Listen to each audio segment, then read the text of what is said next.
Alors aujourd'hui je vous retrouve pour apprendre comment on cuisine de la viande. Dernièrement on m'a fait découvrir l'application de viande suisse qui vous explique en fait de A à Z comment cuire quasiment toutes les parties tous les morceaux de viande. Aujourd'hui je vais en tester un, je vais tester le filet d'agneau. Alors moi je cuis pas beaucoup de viande parce que je sais que j'en mange pas énormément, j'en mange de temps en temps, une fois par semaine, une fois toutes les 2 semaines, mais aussi parce que ça coûte incroyablement cher et que si c'est pour faire un truc bof, ça n'a aucun intérêt. Du coup je me suis dit on va essayer cette histoire. Ils ont même fait un petit ustensile trop drôle, c'est un thermomètre en fait pour la viande. Mais donc là on voit qu'il fait 25 chez moi.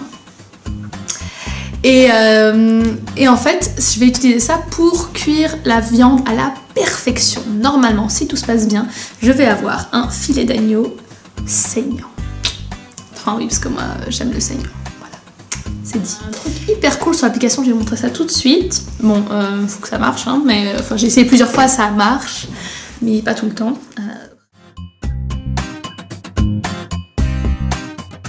En fait, théoriquement, quand vous avez l'application comme ça, donc vous avez les photos qui défilent là de toutes les choses à préparer, en fait normalement vous n'avez pas besoin de toucher l'écran. En passant simplement comme ça la main à une certaine distance, qui ne marche pas pour l'instant.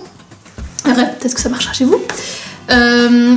En fait on peut sans toucher l'écran faire passer à la prochaine étape. C'est vraiment une bonne idée. Après c'est vrai que le système il marche moyen. Enfin moi j'arrive pas à le faire marcher en tout cas. Enfin j'ai réussi à 1 ou 2 fois etc. Mais bon c'est vraiment pas une... On peut pas être sûr que ça va marcher en fait. C'est parti parce que là j'ai trop parlé donc c'est parti. Alors on a besoin d'un filet d'agneau, d'une bonne cuillère à soupe d'huile d'olive, 2 branches de thym, d'une gousse d'ail, de poivre et de sel. Et on glisse le thermomètre dans la viande sur le côté jusqu'à son centre. On règle sur l'application 60 degrés. On commence avec l'huile d'olive, voilà, et quand elle est bien chaude, on y ajoute le morceau de viande. Donc là, on a justement un petit problème avec le thermomètre. On fait cuire 2 minutes à feu vif et à la moitié, on retourne. On baisse le feu et on continue à faire cuire 3-4 minutes avec le thym et la gousse d'ail. Ensuite, on assaisonne, sel et poivre.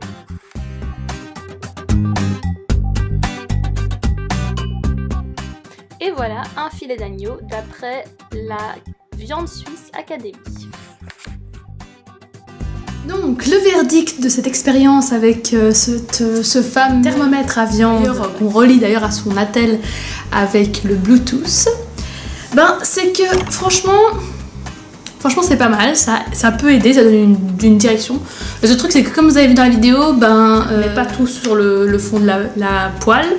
Du coup j'ai dû faire presque en 2 fois, j'ai dû enlever après le thermomètre pour que ça cuise finalement quand même.